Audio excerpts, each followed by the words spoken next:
And if you, well, playing, let's say, I heard you don't play that much songs of the first album now, playing live? Of what? Of Stone Sour? We actually have to set his first album. We do some songs off the first album, some songs off the new album. Yeah. Well, we got to promote the new album. Yeah, I know. But well, my question is, did you change some of the old? Because I made it more my style. Yeah, I changed it up a little bit. Do you have an example of song? What's that? Do you have an example of a song that you? The thing is, I can't really just say it to you. You have to see it. You have to hear it. I mean, I definitely kept the old songs, the same way, but put my own stamp on it. If you understand what I mean. Yeah. Same thing with Sepultura. Took Igor's stuff and mixed it with my style and made it cohesive where it fits. You know what I mean? Okay. And is this bigger now then, Sepultura compared to Stone Sour? Or? What do you mean bigger as in what? I mean, but for you, playing wise, audience wise, or is it just the same? It's about the same for now. Yeah. I mean, it can grow. It definitely has room to grow, and that's great. You know what I mean? But it's about the same, I think. And the crowds are a little different. I mean, our stuff isn't, exactly like. I mean, their stuff's crowd jumping, but obviously in a thrash metal show, you're gonna have kids going a little more crazier. It's a little different, you know. And well, what music did you grow up to? It depends what era of time you're talking about now. Well, then I'm a little older than I look. Okay, when you started drumming. When did I start drumming? Yeah, no, I mean when you started drumming, what music were you into? Zeppelin and Black Sabbath, Kiss. This is 70s. 70s. I started playing when I was about 5 years old. And then, what drummers did you look up to? John Bonham, Keith Moon. They had the hard, heavy.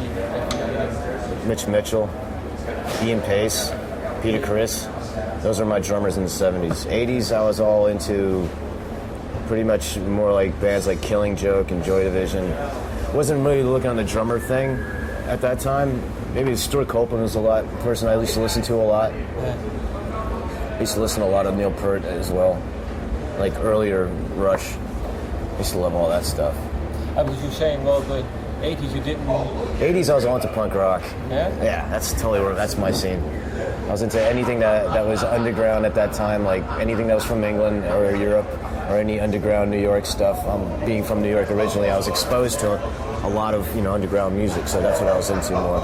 And how come? Because you were in an age that do you still like it, or is it? Fuck yeah. I still listen to all that stuff. Are you kidding? That's what made me as a musician today. So that's mainly. It's part of my roots as a musician. There are those bands. You know what I mean? And then the 90s. 90s. What was I into in the 90s? 90s, I was kind of like just finding where looking back on it, I was kind of finding where I wanted to go. I ended up being in this like industrial metal band called Thorn. I did that for a while. Before that, I was in this New York punk band called Nausea, which actually was my first European tour 17 years ago with that band here. And I used to come here quite often with that band. After that, I joined Thorn, and then from there I went with Shelter, which is a hardcore band from New York.